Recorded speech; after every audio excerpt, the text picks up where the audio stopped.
വരെ നമ്മളിങ്ങനെ ഒരു ഇഫ്താർ പരിപാടി വിളിച്ച് ചേർത്തത് നേരത്തെ VK പറഞ്ഞതുപോലെ അകമ്പരുൾ എന്ന് പറയുന്ന ഒരു സംഭവം, പ്രസ്ഥാനമെന്നോ സംഘടനയെന്നോ ഞാൻ പറയുന്നില്ല, ഒരു സംഭവം ഇവിടെ നിലനിൽക്കുന്നുണ്ടെന്നും അത് സമൂഹത്തിനിടയിൽ ഒരു ചിന്താ വിപ്ലവത്തിന് നേതൃത്വം നൽകുന്നുണ്ട് എന്നും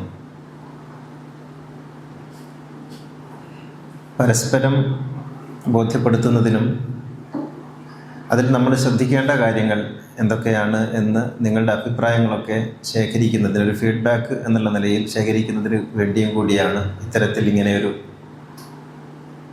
ഇഫ്താർ നമ്മൾ സംഘടിപ്പിച്ചിട്ടുള്ളത്. അല്ലാതെ സാധാരണ നമ്മൾ എല്ലായിടത്തും നടക്കുന്നത് പോലുള്ള ഒരു ഇഫ്താർ സംഗമം എന്ന അർത്ഥത്തിലല്ല. മതത്തിൽ എന്തൊക്കെയോ പ്രശ്നങ്ങളുണ്ട്, തിരുത്തേണ്ടതായിട്ട് എന്തൊക്കെയോ ഉണ്ട്. മതം അങ്ങനെ പലരും പറയുന്നത് പോലെ ഒരു ശുഭ്രവർണ്ണത്തിലുള്ള ഒരു വിശുദ്ധ വസ്തുവല്ല. അവിടെ എവിടെയൊക്കെയോ പ്രശ്നങ്ങളുണ്ട്, മാനവവിരുദ്ധമായ മൂല്യവിരുദ്ധമായ എലമെൻറ്റുകളുണ്ട് എന്ന് പൊതുസമൂഹത്തിന് തോന്നി തുടങ്ങിയത് മതത്തെ ഒന്നുകൂടി ആഴത്തിൽ പഠിക്കാൻ തലമുറകളെ പ്രേരിപ്പിക്കുന്ന വിധത്തിലായി തീർന്നിട്ടുണ്ട് എന്നുള്ള കാര്യം നിസ്സംശയം പറയാവുന്നതാണ്. അപ്പോൾ ഇത്തരത്തിൽ ഒരു സദസ്സിൽ ഞാൻ ഉദ്ദേശിക്കുന്നത് അകമ്പൊരുൾ കേരളത്തിൽ ഉണ്ടാക്കിയിട്ടുള്ള ഈ കഴിഞ്ഞ 9 വർഷം 2017 ജനുവരി 1 വയനാട് വെച്ച് അകമ്പൊരുളിൻ്റെ പ്രവർത്തനം ഔദ്യോഗികമായി ആരംഭിക്കുന്നത്. അനൗദ്യോഗികമായിട്ട് അതിന് വർഷങ്ങൾക്ക് മുമ്പേ ആരംഭിച്ചിട്ടുണ്ടെങ്കിലും ഔദ്യോഗികമായി ആരംഭിക്കുന്നത് വൈത്തിരിയിലുള്ള ഗസൽ താസ എന്ന് പറയുന്ന ഒരു ഫ്ലാറ്റ് സമുച്ചയത്തിൽ ഒരു മുറി വാടകയ്ക്ക് എടുത്തുകൊണ്ടാണ്. അന്ന് ആരംഭിക്കുന്ന സമയത്ത് VK അബ്ദുള്ള സാഹിബും ഞാനും പിന്നെ ഇതിൻ്റെ ഭാഗമായി നിശ്ചയിക്കപ്പെട്ട പെയ്ഡ് സ്റ്റാഫ് ആയിട്ടുള്ള ഒരു 2-3 പേരും എന്നല്ലാതെ മറ്റാരും ഉണ്ടായിരുന്നില്ല. അന്ന് വളരെ ആശങ്കയോടെയായിരുന്നു ഈ രംഗത്ത് ഞങ്ങൾ മുന്നോട്ട് വന്നത്. അബ്ദുള്ള സാഹിബും ഞാനും തമ്മിലുള്ള ബന്ധം ഞങ്ങൾ ഒന്നിച്ച് ഒരു ഹജ്ജ് കർമ്മത്തിന് ഉണ്ടായിരുന്നു. അന്ന് എൻ്റെ ആശയങ്ങളൊക്കെ അദ്ദേഹവുമായി പങ്കുവെക്കുകയും ഞങ്ങൾ പരസ്പരം പല കാര്യങ്ങളും ചർച്ച നടത്തുകയും ചെയ്തു. പിന്നീട് തഫ്സീർ എഴുതുക എന്ന ഒരു ഉദ്ദേശത്തോടുകൂടി ഞാൻ ഇറങ്ങി പുറപ്പെട്ടപ്പോൾ അതിന് വേണ്ടുന്ന സാമ്പത്തികം ഞാൻ ചെയ്യാം എന്ന് പറഞ്ഞ് ഇതിനെ പിന്തുണച്ച വ്യക്തിയാണ് VK. അതിനെ തുടർന്ന് ഞങ്ങൾ 2017 ജനുവരിയിൽ ഒരു വിപുലമായ സെറ്റപ്പോടുകൂടി ഇതാരംഭിച്ചു. അത്ര വലിയ സെറ്റപ്പ് ആവശ്യം ഉണ്ടായിരുന്നില്ല എന്ന് 2-3 മാസങ്ങൾക്ക് തോന്നുകയും നമുക്ക് ആവശ്യമുള്ള സേവനങ്ങളൊക്കെ ഔട്ട്സോഴ്സ് ചെയ്താൽ മതി, നമ്മളൊരു പെർമനൻ്റ് സ്റ്റാഫിനെ നിർത്തേണ്ടതില്ല എന്നുള്ള നിലക്ക് പെയ്ഡ് സ്റ്റാഫുകളെയൊക്കെ പിരിച്ചുവിട്ട് പിന്നെ നമ്മൾ തനിച്ചുള്ള യാത്രയായി.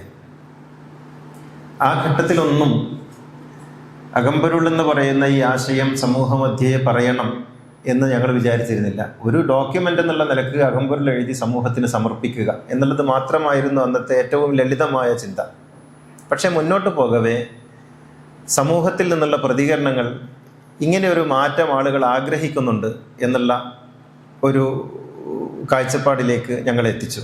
അങ്ങനെ മുന്നോട്ട് പോകുമ്പോഴാണ് അകമ്പരുളിൻ്റെ 1-ാം പാഠ്യത്തിൻ്റെ പ്രകാശനം എറണാകുളത്ത് വെച്ച് തീരുമാനിക്കുന്നത്. 2019 ഫെബ്രുവരി മാസം ജസ്റ്റിസ് മാർക്കണ്ഡേയ ഗഡ്ജുവായിരുന്നു അതിൻ്റെ പ്രകാശനത്തിന് എത്തിയത്.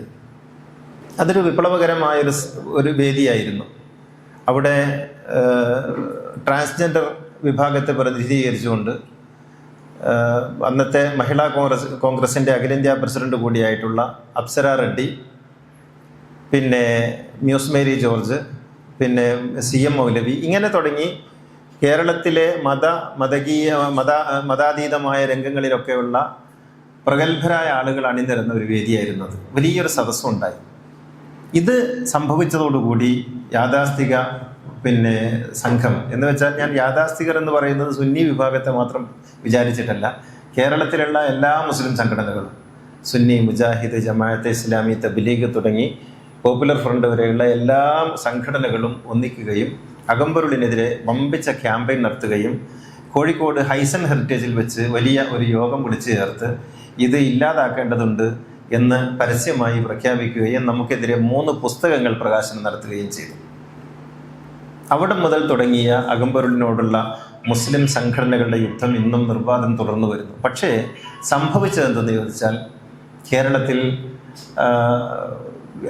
ഇവരുടെ എതിർപ്പും പിന്നെ അകമ്പൊരുളിൻ്റെ ഇസ്ലാമിനെ സമർപ്പിക്കലും രണ്ടും കൂടി സമൂഹം കൂട്ടി വായിച്ചപ്പോൾ നിലവിൽ എന്തൊക്കെയോ പ്രശ്നങ്ങളുണ്ട്, അകമ്പൊരുൾ ശ്രദ്ധിക്കപ്പെടേണ്ടതാണ് എന്ന ഒരു തലത്തിലേക്ക് കേരളീയ സമൂഹം എത്തുകയും അകമ്പൊരുൾ വ്യാപകമായി സ്വീകരിക്കപ്പെടുകയും ചെയ്തു. ഒന്നാം വാള്യം 5000 കോപ്പിയായിരുന്നു അടിച്ചിരുന്നത്. 5000 കോപ്പി ഏതാണ്ട് ഈ കഴിഞ്ഞ കാലങ്ങൾക്കിടയിൽ 5000 കോപ്പി ഏതാണ്ട് തീരാറായി. ഇനി ഒരു 10, 300, 400 കോപ്പികളാണ് ബാക്കിയുള്ളത്. രണ്ടാം വാള്യം 2 പതിപ്പുകൾ ഇറങ്ങി. മൂന്നാം വാള്യം 2 പതിപ്പിന് 2ാം പതിപ്പ് തയ്യാറായിക്കൊണ്ടിരിക്കുകയാണ്. ഇങ്ങനെ ഇപ്പോൾ 5 വാള്യങ്ങൾ ഇറങ്ങി. 2025 നവംബർ 29 വർക്കലയിൽ വെച്ച് 5ാമത്തെ വാള്യവും പ്രകാശനം ചെയ്തു. 8 വാള്യങ്ങളാണ് മൊത്തം ഉദ്ദേശിച്ചിട്ടുള്ളത്. പറഞ്ഞു വരുന്നത്, ഈ 5 വാള്യങ്ങൾ കഴിഞ്ഞ 9 വർഷങ്ങൾക്കകം കേരളത്തിൽ പ്രകാശനം ചെയ്തപ്പോൾ കേരളീയ സമൂഹത്തിൽ നിന്ന് ലഭിച്ച പ്രതികരണങ്ങൾ നമ്മൾ പോലും വിചാരിക്കുന്നതിന് എത്രയോ അപ്പുറത്തായിരുന്നു.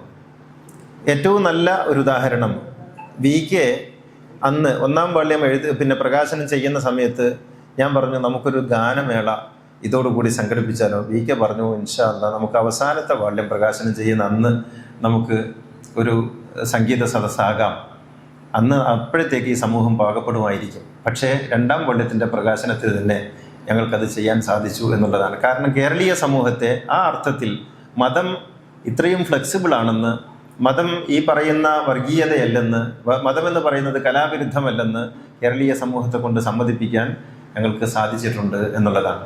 സ്ത്രീകൾക്ക് മതത്തിലുള്ള ഇടം ജുമുഅ തുടങ്ങിയതിന് ശേഷം ഇവിടെ സ്ത്രീകളും പുരുഷന്മാരും ഒന്നിച്ച് നിന്ന് നിസ്കരിക്കുന്നു, ഒന്നിച്ച് പ്രാർത്ഥനയിൽ പങ്കെടുക്കുന്നു, ഒന്നിച്ച് കലാപരിപാടികൾ ആസ്വദിക്കുകയും അവതരിപ്പിക്കുകയും ചെയ്യുന്നു. ഈ ഒരു തലത്തിലേക്ക് പൊതുബോധത്തെ മാറ്റിയെടുക്കുന്നതിൽ അകമ്പൊരുളിന് തീർച്ചയായിട്ടും വിജയിക്കാൻ സാധിച്ചിട്ടുണ്ട്. വിവാഹം എന്ന് പറയുന്നത് പുരുഷന്മാർ മാത്രം നടത്തുന്ന ഇടപാടല്ലെന്നും പുതിയാപ്പിളയും അമ്മോശനും കൂടി നടത്തുന്ന ഏർപ്പാടല്ലെന്നും അതിൽ സ്ത്രീകൾക്ക് പങ്കാളിത്തം ഉണ്ടാകണമെന്നും വിവാഹിതയാകുന്ന പെൺകുട്ടിയും അവളുടെ ഉമ്മയും സദസ്സിലുണ്ടാകണമെന്നും കേരളീയ സമൂഹത്തെ അങ്ങനെയുള്ളൊരു ചിന്തയിലേക്ക് നയിച്ചത് അകമ്പൊരുളാണ്. ഇപ്പോൾ അവസാനം ആര്യ അലി വിവാഹം ഈ വേദിയിൽ വെച്ച് നടന്നതോടുകൂടി വിവാഹം എന്ന് പറയുന്നത് 2 മതക്കാർ തമ്മിൽ നടക്കുന്ന ഏർപ്പാടല്ലെന്നും 2 മനുഷ്യർ തമ്മിൽ നടക്കേണ്ടുന്ന ഏർപ്പാടാണെന്നും അകമ്പൊരുളിന് സമൂഹത്തെ കൊണ്ട് സമ്മതിപ്പിക്കാൻ സാധിച്ചു. ഈ നിലവിളികളൊക്കെ താൽക്കാലികമാണെന്നും നിലവിളികൾ കൊണ്ടൊന്നും കാര്യമില്ലെന്നും പുരോഹിതന്മാർക്ക് തന്നെ തൽക്കാലത്തേക്ക് മനസ്സിലാക്കിയിട്ടുണ്ട് എന്നുള്ളതാണ് വാസ്തവം. ഇങ്ങനെ അകമ്പൊരുൾ ഇത് ഒരു അവകാശവാദം പറയുകയല്ല, മറിച്ച് ഒരു സമൂഹം എത്രത്തോളം മാറ്റങ്ങൾ കൊതിക്കുന്നുണ്ട്, മാറ്റങ്ങൾ ആഗ്രഹിക്കുന്നുണ്ട് എന്നുള്ളത് കൊണ്ടാണ്. ഇങ്ങനെ അകമ്പൊരുൾ എന്തെങ്കിലും ചെയ്യുമ്പോൾ അങ്ങ് സ്വീകരിക്കപ്പെടുകയല്ല, മറിച്ച് ഉള്ളിൻ്റെ ഉള്ളിൽ ഈ നമ്മുടെ പ്രഭാഷണങ്ങളും ഖുതുബയും ഒക്കെ കേൾക്കുന്ന ആളുകൾ വിളിച്ചിട്ട് എല്ലാവരും പറയുന്ന പോലും ഒഴിയാതെ സകലരും പറയുന്ന ഒരു കാര്യമുണ്ട്. അതിങ്ങനെയാണ്, എത്രയോ കാലമായി എൻ്റെ മനസ്സിലുള്ള കാര്യങ്ങളാണ് മൗലവി പറയുന്നത്, എത്രയോ കാലമായി ഞങ്ങൾ ആഗ്രഹിച്ചുകൊണ്ടിരിക്കുന്ന കാര്യമാണ് പറയുന്നത് എന്ന് വെച്ചാൽ എല്ലാ മനുഷ്യരും മാറ്റം ആഗ്രഹിക്കുന്നുണ്ട്. ഇതിങ്ങനെയൊന്നല്ല പോകേണ്ടത്. എന്തൊക്കെയോ പ്രശ്നങ്ങളുണ്ട്. നമ്മുടെ മുല്ലമാരും മൗലവിമാരും ഖാജാമാരും ഒക്കെ പറയുന്നിടത്ത് എന്തൊക്കെയോ പ്രശ്നങ്ങളുണ്ട് എന്ന് എല്ലാവർക്കും അറിയാം. പക്ഷെ എന്ത് ചെയ്യണം, അതിൻ്റെ പ്രതിവിധി എന്ത്, ഏത് വഴിയിലൂടെ നീങ്ങിയാലാണ് ഇതിന് പരിഹാരം ഉണ്ടാവുക എന്ന് ആർക്കും അറിയില്ലായിരുന്നു. ആ ഒരു സന്ദർഭത്തിലാണ് അകമ്പൊരുൾ ഈ ഒരു ആശയവുമായി സകല മനുഷ്യരുടെയും ഉള്ളിൻ്റെ ഉള്ളിലുള്ള സഹജമായ ആശകളും ആശങ്കകളുമായി അകമ്പൊരുൾ മുന്നോട്ട് വരുന്നത്. അതുകൊണ്ടാണ് ഇത്രയും വലിയ സ്വീകാര്യത കിട്ടിയത്. അകമ്പൊരുളിനെ സംബന്ധിച്ചിടത്തോളം അകമ്പൊരുൾ ഒരു മതവിരുദ്ധമായ ഏർപ്പാടല്ല, മതവിമർശനത്തിൻ്റെ തലവുമല്ല. മതത്തിനകത്ത് നിന്നുകൊണ്ട് തന്നെ മതത്തെ പുനർനിർവചിക്കണമെന്നും മാറ്റങ്ങൾ ഉണ്ടാക്കണമെന്നും മതം മാനവികമാകണമെന്നും മതത്തെ എല്ലാ അർത്ഥത്തിലും ഈ പ്രകൃതിക്ക് അനുയോജ്യമായ വിധത്തിലുള്ള ഒന്നാക്കി തീർക്കണമെന്നും അകമ്പൊരുൾ ആഗ്രഹിക്കുന്നു. ശരീഅത്ത് പറയുന്നത് ഇരുമ്പുലക്കയല്ലെന്നും അതൊരു വിശുദ്ധ പശുവല്ലെന്നും അത് സമൂഹത്തിനനുസരിച്ച് കാലത്തിനനുസരിച്ച് മനുഷ്യൻ്റെ വളർച്ചയ്ക്കനുസരിച്ച് മാറിക്കൊണ്ടിരിക്കേണ്ടതാണെന്നും അകമ്പൊരുൾ സിദ്ധാന്തിക്കുന്നു. ആണ്, പെണ്ണ്, ഭിന്നലിംഗ വിഭാഗം എന്നിങ്ങനെ വ്യത്യസ്ത വർഗങ്ങളുണ്ടെങ്കിലും ഈ വർഗങ്ങൾ തമ്മിൽ യാതൊരു തരത്തിലുള്ള ഡിസ്ക്രിമിനേഷൻ ഉണ്ടാകരുതെന്നും എല്ലാവരും മതത്തിൽ തുല്യരായിരിക്കണമെന്നും അകമ്പൊരുൾ സിദ്ധാന്തിക്കുന്നു. ഒരു രാജ്യത്തോടും ഒരു രാജ്യത്ത് ജീവിക്കുമ്പോൾ, ഒരു പ്രദേശത്ത് ജീവിക്കുമ്പോൾ ആ പ്രദേശത്തിൻ്റെതായ സംസ്കാരങ്ങൾ ഉൾക്കൊണ്ടുകൊണ്ട് ആ സംസ്കാരങ്ങളോടൊപ്പം ജീവിക്കുകയാണ് വേണ്ടത്. അല്ലാതെ വേറിട്ട് ബഹിരാകാശ ജീവികളെ പോലെ വേറിട്ട് നിൽക്കുകയല്ല. വേഷം കൊണ്ടും സംസ്കാരം കൊണ്ടും ഭാഷ കൊണ്ടും ഭക്ഷണ രീതി കൊണ്ടുമെല്ലാം ഒരു രാജ്യത്തോട്, ഒരു പ്രദേശത്തോട് പൂർണ്ണമായും ഇഴുകിച്ചേർന്ന് നിൽക്കുമ്പോഴാണ്, അവിടുത്തെ ആഘോഷങ്ങളിൽ, അവിടുത്തെ സംസ്കാരത്തിൽ പങ്കുചേരുമ്പോഴാണ് ഒരാൾ മതകീയനാകുന്നത് എന്നാണ് അകമ്പൊരുൾ സിദ്ധാന്തിക്കുന്നത്. അതുപോലെ മതമെന്ന് പറയുന്നത് ആഗോളമല്ലെന്നും അത് പ്രാദേശികമാണെന്നും, ആഗോളതലത്തിലൊരു മതമില്ല. കേരള മുസ്ലിമിൻ്റെ മതം കേരള മുസ്ലിമിൻ്റെ ഇസ്ലാം കേരള മുസ്ലിമിൻ്റെതാണ്, അറബിയുടേതല്ല. അങ്ങനെ അറബികളുടെ സംസ്കാരം സ്വീകരിക്കലാണ്. അങ്ങനെയാണ് നമ്മുടെ കുഴിമന്തിയും നമുക്ക് ലോഹയും നമുക്ക് വെള്ളവസ്ത്രവും നമുക്ക് വലിയ താടിയൊക്കെ ഉണ്ടാകുന്നത്. അറബിയുടെ മതം സ്വീകരിക്കലാണ് ഇസ്ലാം എന്ന് തെറ്റിദ്ധരിച്ചതുകൊണ്ടാണ്. മലയാളിക്ക് മലയാളിയുടേതായ ഒരു മതമുണ്ടാകണം, മലയാളിക്ക് മലയാളിയുടേതായ ഒരു വേഷമുണ്ടാകണം എന്നാണ് അകമ്പൊരുൾ പറഞ്ഞുകൊണ്ടിരിക്കുന്നത്. അതുപോലെ ഭാരതീയർ വേദക്കാരാണെന്നും ഭാരതീയർ ആ അർത്ഥത്തിൽ തന്നെ ഭാരതീയരോട് ഉൾക്കൊള്ളേണ്ടതുണ്ടെന്നും, നമുക്ക് ഇസ്ലാം എന്ന് പറയുന്ന 1500 വർഷം പഴക്കമുള്ള ഒരു ദർശനത്തെക്കാൾ എത്രയോ സഹസ്രാബ്ദങ്ങൾക്ക് മുമ്പേ ആഴത്തിലുള്ള ജ്ഞാനപാരമ്പര്യമുള്ള നാടാണ് ഇന്ത്യ എന്ന് പറയുന്നത്. ഇവിടെയുള്ള ജ്ഞാനപാരമ്പര്യത്തെയും ഇവിടെയുള്ള വേദത്തെയും വേദാന്തങ്ങളെയും ഒക്കെ വിസ്മരിച്ചുകൊണ്ട് അതിലുള്ള എല്ലാ മാനവവിരുദ്ധമായ എലമെന്റുകളെയും മാറ്റിവെച്ചുകൊണ്ടാണ് ഞാൻ പറയുന്നത്. അതിനെ സ്വീകരിച്ചുകൊണ്ടും ഉൾക്കൊണ്ടുകൊണ്ടും വേണം ഭാരതത്തെ സ്വീകരിക്കാൻ. അതുകൊണ്ട് ഭാരതീയരുമായി വിവാഹബന്ധത്തിൽ ഏർപ്പെടുന്നതുകൊണ്ടോ ഭാരതീയരോടൊപ്പം ജീവിക്കുന്നതുകൊണ്ടോ ഭാരതീയരുടെ സംസ്കാരങ്ങൾ ഉൾക്കൊള്ളുന്നതുകൊണ്ടോ ഒരിക്കലും അത് മതവിരുദ്ധമാകുന്നില്ല എന്ന് അകമ്പൊരുൾ മുന്നോട്ട് വെക്കുന്നു. ഈ അർത്ഥത്തിൽ മതം മനുഷ്യന് വേണ്ടിയാണ്, അല്ലാതെ മനുഷ്യൻ മതത്തിന് വേണ്ടിയല്ല. ഈ ഒരു കാഴ്ചപ്പാടാണ് അകമ്പൊരുൾ തുടക്കം മുതലേ വെച്ചിട്ടുള്ളത്. എവിടെ മനുഷ്യന് പ്രശ്നം ഉണ്ടാക്കുന്ന ഒരു ഇടമായി മതം മാറുന്നുണ്ടോ അന്ന് മതം വലിച്ചെറിയപ്പെടണം. മനുഷ്യന് ഇടങ്ങാറുണ്ടാക്കുന്ന, മനുഷ്യന് ആപത്തുണ്ടാക്കുന്ന, മനുഷ്യനെ പരസ്പരം ഭിന്നിപ്പിക്കുന്ന ഒരു ഘടകമായി മതം മാറുന്നിടത്ത് മതം വലിച്ചെറിയപ്പെടണം. മനുഷ്യനാണ് സത്യം. ദൈവത്തെ സ്നേഹിക്കുക എന്ന് പറയുന്നത് മനുഷ്യനെ സ്നേഹിക്കുക എന്നിടത്ത് മനസ്സിലാക്കപ്പെടാത്ത കാലത്തോളം ഒരിക്കലും ദൈവത്തെ സ്നേഹിക്കുക എന്ന തത്വം സത്യമായി തീരുന്നില്ല. മനുഷ്യനെ ഉൾക്കൊള്ളാത്ത, മനുഷ്യനെ സ്നേഹിക്കാത്ത, മനുഷ്യനെ അറിയാത്ത ഒരു മതബോധവും യഥാർത്ഥത്തിൽ ഗുണകരമല്ല എന്നാണ് നാം നിരന്തരമായി പറഞ്ഞുകൊണ്ടിരിക്കുന്നത്. അതുപോലെ എല്ലാ മതങ്ങളിലും സത്യമുണ്ട്, എല്ലാ മതങ്ങളിലും മനുഷ്യത്വ വിരുദ്ധമായ കാര്യങ്ങളുമുണ്ട്. ഇതൊരുപോലെ സമ്മതിക്കേണ്ടതായിട്ടുണ്ട്. എൻ്റെ മതം മാത്രം ശരി, എൻ്റെ മതം മാത്രം സത്യം, ബാക്കിയുള്ള എല്ലാ മതങ്ങളും കള്ളം, അതൊക്കെ നരകത്തിലേക്കുള്ള എന്ന നിലക്കുള്ള വിശദീകരണങ്ങളും വ്യാഖ്യാനങ്ങളും യഥാർത്ഥത്തിൽ വേദവിരുദ്ധമാണ്, മൂല്യവിരുദ്ധമാണ്, മാനവവിരുദ്ധമാണ്. പലമതസാരവും ഏകമെന്ന് പാരാതുലകിൽ ഒരാനയിൽ അന്ധരെന്ന പോലെ എന്ന് ഗുരു പറഞ്ഞതുപോലെ എല്ലാ മതങ്ങളുടെയും സാരസത്ത ഒന്നാണെന്നും ഏത് മതത്തിൽ, ഇപ്പം അമ്പലത്തിൽ പോകുന്നവനും പള്ളിയിൽ പോകുന്നയാളും ചർച്ചിൽ പോകുന്നയാളും എല്ലാം ഒരേ ബോധത്തിലാണ് പോകുന്നത്. എല്ലാവരും പോകുന്നത് ഒരേ ഉദ്ദേശത്തിലാണ്. അതുകൊണ്ട് പള്ളിയിൽ പോകുന്നവൻ നല്ലവനും ചർച്ചിൽ പോകുന്നവൻ മോശക്കാരനുമാകുന്ന ഒരു മതബോധം തീർച്ചയായിട്ടും അപകടമാണ്. എല്ലാ ദേവാലയങ്ങളും ഒരുപോലെ ആദരിക്കപ്പെടണം.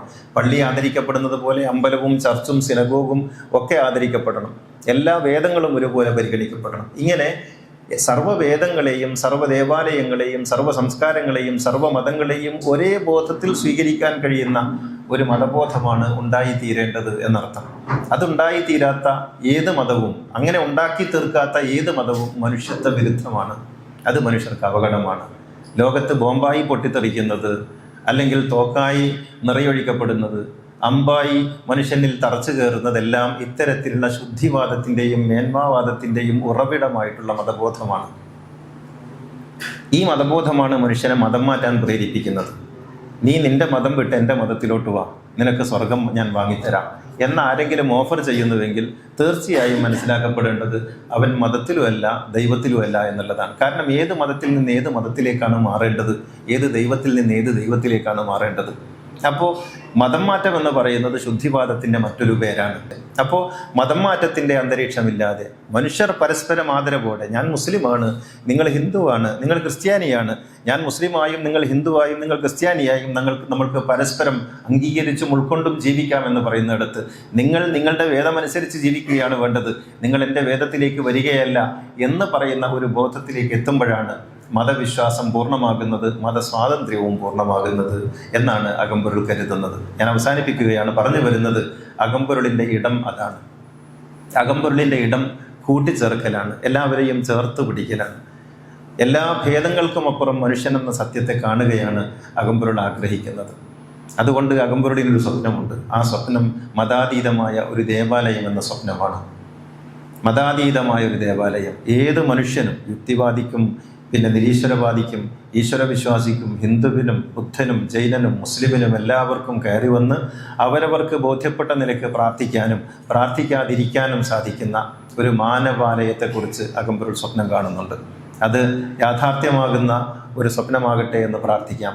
അവിടെ എല്ലാ വേദങ്ങളും പഠിപ്പിക്കപ്പെടണം. എല്ലാ വേദങ്ങളും എന്ന് ഞാൻ പറയുന്നത് പിന്നെ ക്യാപിറ്റൽ ഉൾപ്പെടെ മാർക്സിൻ്റെ മൂലധനം ഉൾപ്പെടെ പഠിപ്പിക്കുന്ന ഒരു ദേവാലയം. അവിടെ ഗീത പഠിപ്പിക്കണം, അവിടെ ബൈബിള് പഠിപ്പിക്കണം, അവിടെ ബുദ്ധാഗമങ്ങൾ പഠിപ്പിക്കണം, അവിടെ ഗുരുനാനാക്കിൻ്റെ ഗ്രന്ഥസാഹിബ് പഠിപ്പിക്കണം, അവിടെ ഖുർആൻ പഠിപ്പിക്കണം. ഇങ്ങനെ എല്ലാ വേദങ്ങളും പഠിപ്പിക്കുന്ന, അക്കൂട്ടത്തിൽ മൂലധനവും പഠിപ്പിക്കണം. ഇങ്ങനെ എല്ലാ വേദങ്ങളും പഠിപ്പിക്കുന്ന ഒരു വേദപാഠശാലയെക്കുറിച്ച് ഇത് ഗുരു കണ്ട സ്വപ്നമാണ്. ഗുരു 924 ആലുവ അദ്വൈതാശ്രമത്തിൻ്റെ മുറ്റത്ത് വെച്ച് നടത്തിയ സർവമത സമ്മേളനത്തിൻ്റെ അവസാനത്തിൽ ഗുരു പറയുന്നുണ്ട്, എല്ലാ മതങ്ങളും എല്ലാവരും സമബുദ്ധിയോടെയും സമഭക്തിയോടെയും പഠിക്കണം. അതിനായി നാം ഒരു മതമഹാപാഠശാല തുടങ്ങും. ആ പാഠശാലയിലേക്ക് 5 ലക്ഷം രൂപ ജനങ്ങളിൽ നിന്ന് നാം സമാഹരിക്കും എന്ന് ഗുരു ഒരു സ്വപ്നം എന്ന അർത്ഥത്തിൽ പറയുന്നുണ്ട്. പക്ഷേ ആ സ്വപ്നം പൂവണിഞ്ഞില്ല. മതമഹാപാഠശാല ഉണ്ടായില്ല. ഞാൻ വിചാരിക്കുന്നു നമുക്കൊരു മതമഹാപാഠശാല ഇതിൻ്റെ ഭാഗമായിട്ടുണ്ടാകണം. എല്ലാ ദർശനങ്ങളും പഠിപ്പിക്കുന്ന, എല്ലാ ദർശനങ്ങളെയും കുറിച്ച് പഠിക്കാൻ സാധിക്കുന്ന ഒരു വിദ്യാലയം. അങ്ങനെ മനുഷ്യനായി വളരുന്ന ഒരിടം അകമ്പൊരുളിൻ്റെ ഒരു വലിയ സ്വപ്നമാണ്. അതോടൊപ്പം എല്ലാ ദർശനങ്ങളും എല്ലാവർക്കും പരിചയപ്പെടാൻ കഴിയുന്ന വിധത്തിലുള്ള ഒരു അന്തരീക്ഷം. എല്ലാവർക്കും വന്ന് പഠിക്കാനൊന്നും കഴിയില്ല. പക്ഷേ ഒരു ദിവസം വന്ന് ഒരു 2 മണിക്കൂർ അവിടെ ചെലവഴിക്കുമ്പോഴേക്കും എല്ലാ ഗുരുക്കന്മാരെക്കുറിച്ചും, ഇപ്പോൾ ഹിന്ദുക്കൾ പിന്നെ ശങ്കരനെക്കുറിച്ച് അറിയുന്നു. അങ്ങനെ എല്ലാവരും അറിയുന്നുണ്ടോയെന്ന് എനിക്ക് അറിഞ്ഞുകൂടാ. ശങ്കരനെക്കുറിച്ച് അറിയുന്നു, ഒരു പക്ഷേ ശ്രീനാരായണ ഗുരുവിനെ കുറിച്ച് അറിയുന്നു, ചട്ടമ്പി സ്വാമികളെ കുറിച്ച് അറിയുന്നു. അവർക്ക് യേശുവിനെ കുറിച്ചോ മുഹമ്മദ് നബിയെക്കുറിച്ചോ മോസസിനെ കുറിച്ചോ അറിയില്ല. മുസ്ലിങ്ങൾ മുഹമ്മദ് നബിയെക്കുറിച്ച് മാത്രം അറിയുന്നു, മറ്റുള്ളവരെ കുറിച്ചൊന്നും അറിയില്ല. ശ്രീനാരായണ ഗുരുവോ, അത് ആര് എന്നുള്ള മട്ടിലാണ് ചോദ്യം. ക്രിസ്ത്യാനികൾക്ക് യേശുവിനെ കുറിച്ച് മാത്രം അറിയാം, മറ്റൊന്നും അറിയില്ല. എല്ലാ ഗുരുക്കന്മാരെ കുറിച്ചും അറിയുന്ന ഒരു അന്തരീക്ഷം ഉണ്ടാകണം. യേശുവിനെ പോലെ തന്നെയാണ് മുഹമ്മദ് എന്ന്, ബുദ്ധൻ എന്ന്, കൃഷ്ണൻ എന്ന് മനസ്സിലാക്കാൻ കഴിയുന്ന, ഉൾക്കൊള്ളാൻ കഴിയുന്ന, ശ്രീനാരായണ ഗുരുവെന്ന് ഉൾക്കൊള്ളാൻ കഴിയുന്ന ഒരു ബോധത്തിലേക്ക് എല്ലാവരെയും എത്തിക്കുന്ന ഒരു അന്തരീക്ഷം സൃഷ്ടിക്കുന്നതിന് അകമ്പൊരുളിന് ആഗ്രഹമുണ്ട്. ഞാൻ പറയുന്നു, നിങ്ങളുടെയൊക്കെ പിന്തുണ ഉണ്ടാകണം. നിങ്ങളുടെയൊക്കെ പിന്നെ ധാർമ്മികമായ പിന്തുണ, അതാണ് ഏറ്റവും വലിയ പിന്തുണ. സാമ്പത്തികമൊക്കെ പിന്നീടാണ്. ധാർമ്മികമായ പിന്തുണ ഉണ്ടാകണം. ഇത് ഒരു വലിയ വിപ്ലവത്തിന്, മനുഷ്യനെ മതത്തിൻ്റെ വേലിക്കെട്ടുകളിൽ നിന്ന് മാനവികതയുടെ വിശാലമായ ആകാശത്തേക്ക് കൊണ്ടുവരാനുള്ള ഒരു പരിശ്രമമാണിത്. മതങ്ങൾ വേണ്ടെന്നല്ല, മതങ്ങൾ വേണമെന്ന് പറഞ്ഞുകൊണ്ട് തന്നെ മതങ്ങളുടെ എല്ലാ നെറികേടുകളെയും തിരുത്താൻ വേണ്ടിയുള്ള ഒരു കൂട്ടം ആളുകളുടെ ശ്രമമാണിത്. ഈ ശ്രമത്തിന് നിങ്ങളുടെ പിന്തുണ ഉണ്ടാകണം എന്ന് അഭ്യർത്ഥിച്ചുകൊണ്ട് ഈ കൂട്ടായ്മയിലേക്ക് എല്ലാവരെയും ഹൃദ്യമായി ഒന്നുകൂടി സ്വാഗതം ചെയ്തുകൊണ്ട് ഞാൻ നിർത്തുന്നു. അസ്സലാമു അലൈക്കും വറഹ്മത്തുള്ളാഹി. ഇനി ഇവിടെ പിന്നെ നമ്മുടെ അതിഥികളുടെ ഊഴമാണ്, നിങ്ങളുടെ എല്ലാവരുടെയും ഊഴമാണ്. ഞാൻ എല്ലാവരുടെയും പേര് വിളിക്കില്ല. തുടങ്ങാൻ വേണ്ടി ഒരു 3-4 പേരുടെ പേര് മാത്രം ഞാൻ വിളിക്കാം. ആദ്യമായി നമ്മളോട് സംസാരിക്കുന്നത് പ്രിയപ്പെട്ട ജബ്ബാർ മാഷ വിളിക്കും.